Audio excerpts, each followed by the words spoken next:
Hello physics students and welcome to the collision practice calculations explanation session. So we were working through some collision practices when I last met with you, and so I'm going to go through the answers here and how I would have found them. All right, so the first question here is asking us about a 5 kilogram fish swimming at 2 meters per second towards a 1 kilogram fish. And we don't know how fast that fish is going before the collision. Then both fish are at a halt after lunch, which means that they are both stopped, and we are trying to figure out how fast the smaller fish must have been swimming. All right, so what I like to do is I like to draw out what's happening. So we've got a big fish going towards a littler fish, and then after lunch we've got a big fish and a little fish, and they are not moving. So since I see that with one fish eating the other, they're going to get stuck together, I know that this is going to be an inelastic collision. Because this is an inelastic collision, I know that my equation is mass 1 times velocity 1 initial plus mass 2 times velocity 2 initial is going to equal mass 1 plus mass 2 times velocity final. And they're going to share that final velocity. All right, then I'm going to go ahead and take my numbers from up top, so I know that my first fish, my bigger fish, has 5 kilograms, and it said that they are moving 2 meters per second. My smaller fish, 1 kilogram, and I am looking for that velocity. Then our fish are not going to change sizes just because they collided, and we know that they are not moving. All right, so I'm going to start with the right side just because I don't have any letters on this side, only numbers. So anything times 0 I know is going to be 0, so I know that we are going to have 0 momentum after the collision. So that means before the collision, I'm going to have 0 as well. So I'm going to do 5 kilograms times 2 meters per second gives me a whole whopping 10 kilograms times meters per second plus 1 kilogram times V2I. I cannot combine these terms because of that velocity.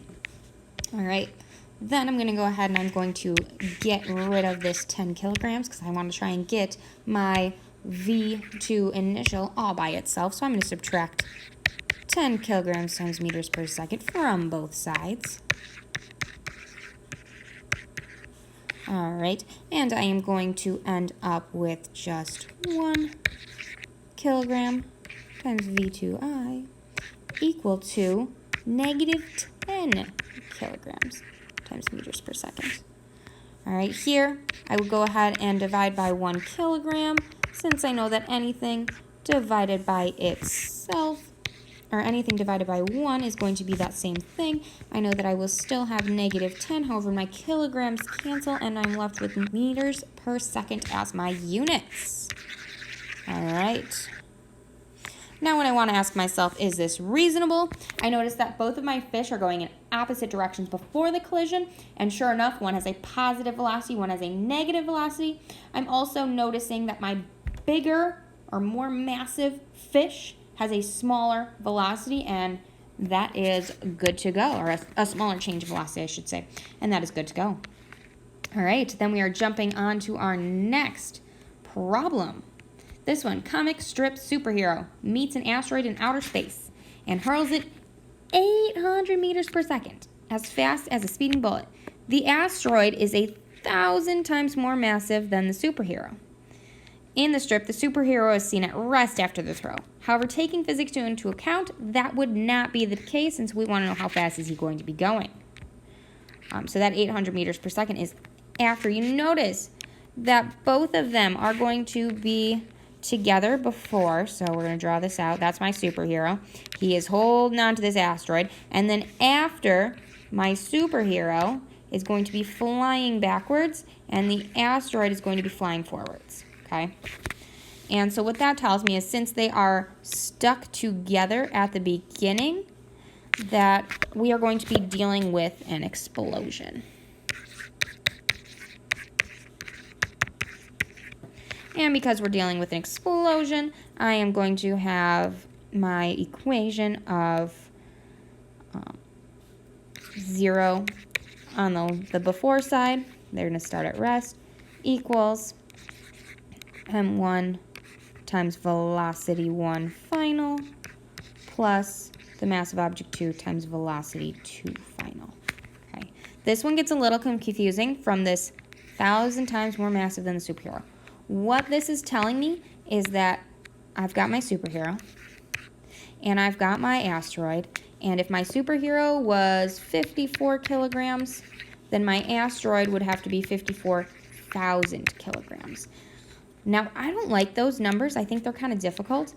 And so as long as I am making sure that whatever I say the superhero is, the asteroid is 1,000 times more, my mass is going to work out. And so I'm going to do 1 kilogram and 1,000 kilograms just because that's a lot easier on the math.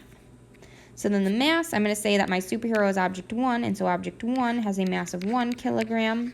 And we don't know how fast he's going afterwards. That's what we're finding out. And then my asteroid, if my superhero is 1, my asteroid has to be 1,000 kilograms. And we know that that is moving 800 meters per second after the collision, or after the explosion.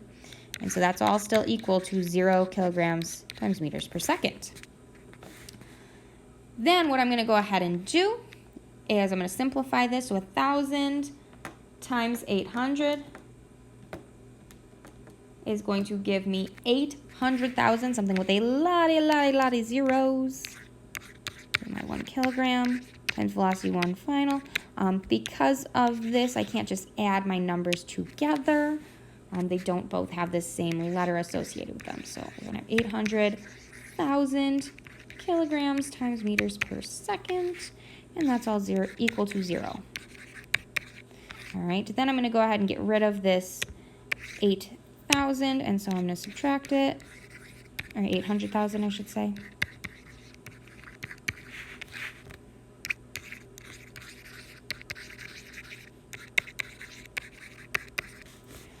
And so I'm left with negative 800,000 kilograms times meters per second equals my 1 kilogram times velocity 1 final. I'm going to divide by that 1 kilogram again.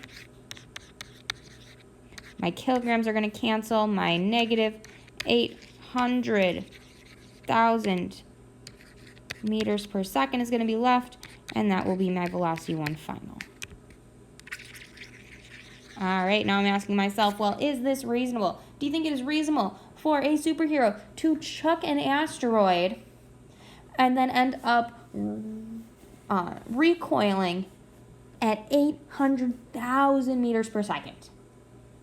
I don't know about you, but if that is, even if that superhero is very tough, that's very, very fast. All right, problem 3. You and a friend are riding bumper cars. Your car has a mass of 250 kilograms with you on it. You collide with your friend at a velocity of 2 meters per second. After the collision, you are moving backwards with a velocity of negative 1 meter per second. If your friend's car has a mass of 300 kilograms and they're moving away from you with a speed of plus 1 meters per second before the collision. All right, notice I'm fixing my colors, right? How fast are they moving away from you after the collision? So we know how fast our friend goes before, but not after. All right, so we're going to analyze this. You're in bumper cars. So here's your car. You're going towards your friend. Here's your friend's car. They're coming towards you. Then all of a sudden you guys hit. And here's your car. You're going backwards now. And your friend is also going backwards. because you guys are going to completely bounce off and you're both moving before and after the collision, we are going to call this an elastic collision. All right.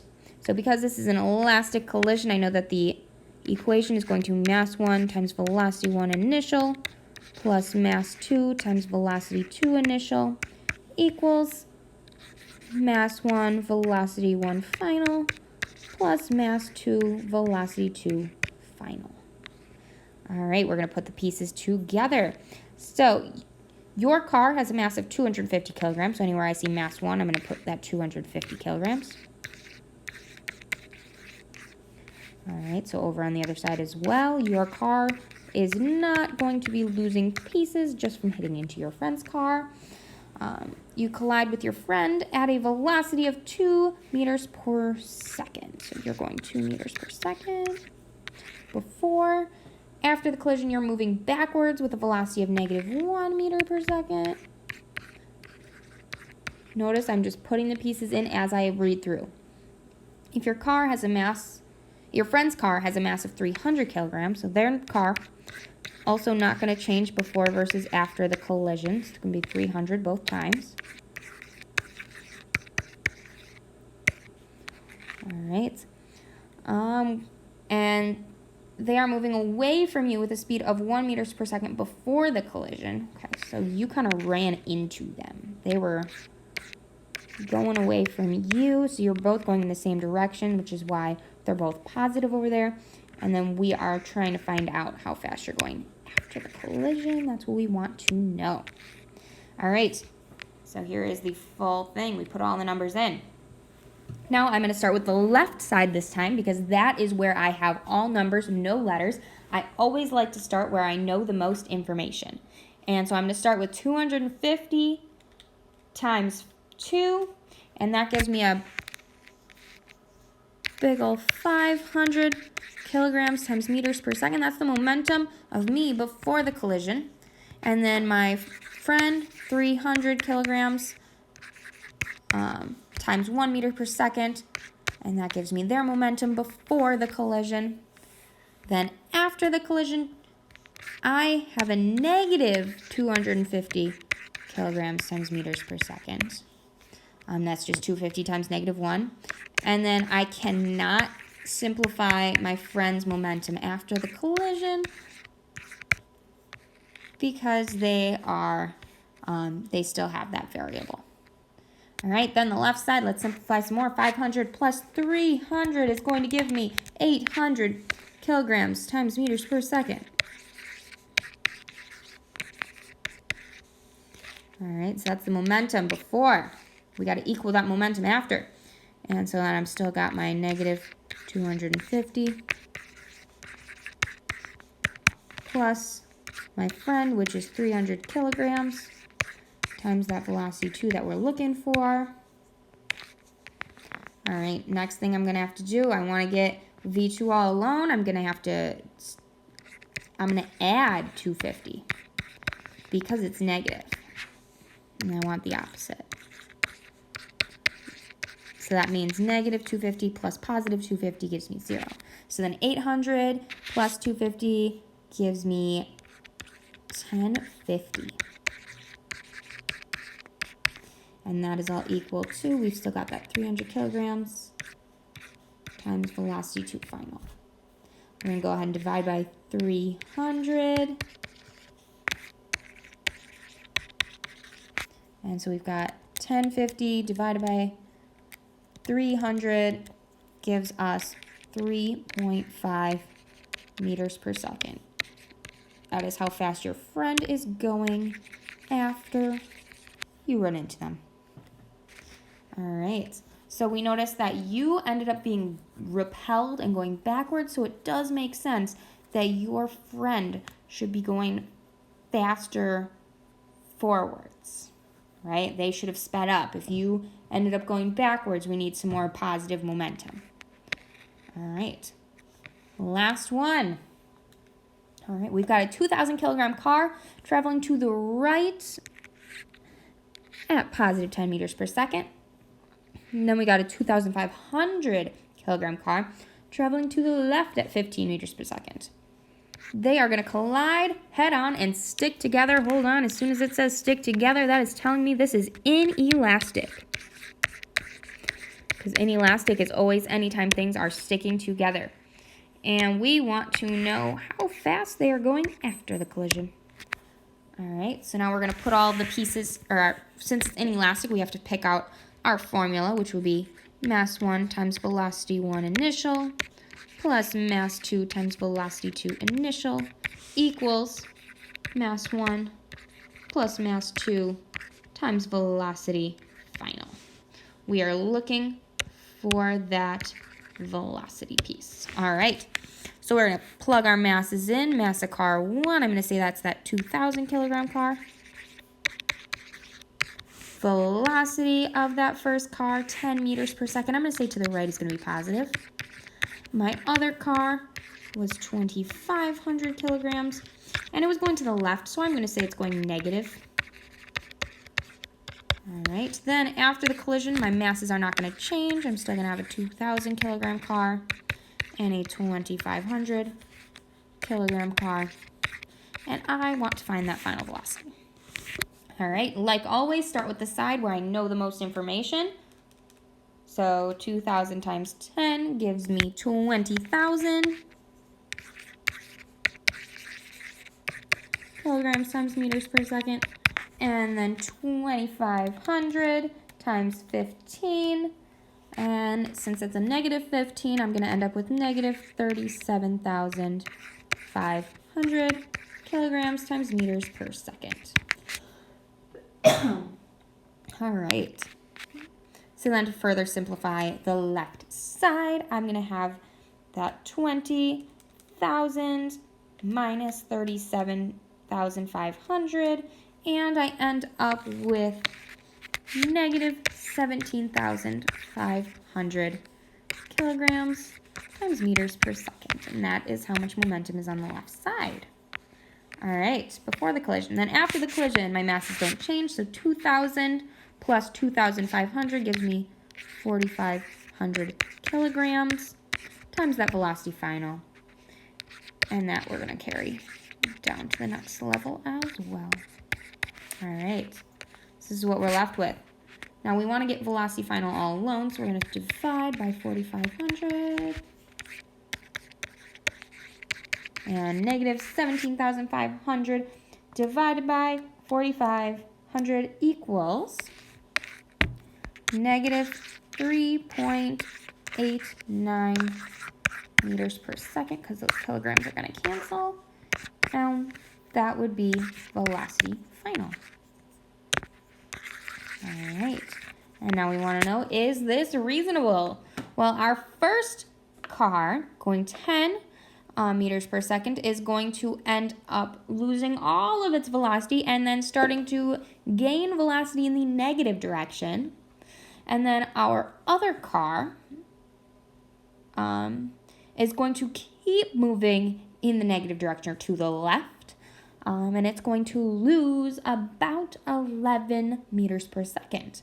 And it's the bigger car, so it makes sense that it has the smaller change in velocity, which is 11 instead of almost 14. All right, there you have it. That is how we calculate some collisions. All right.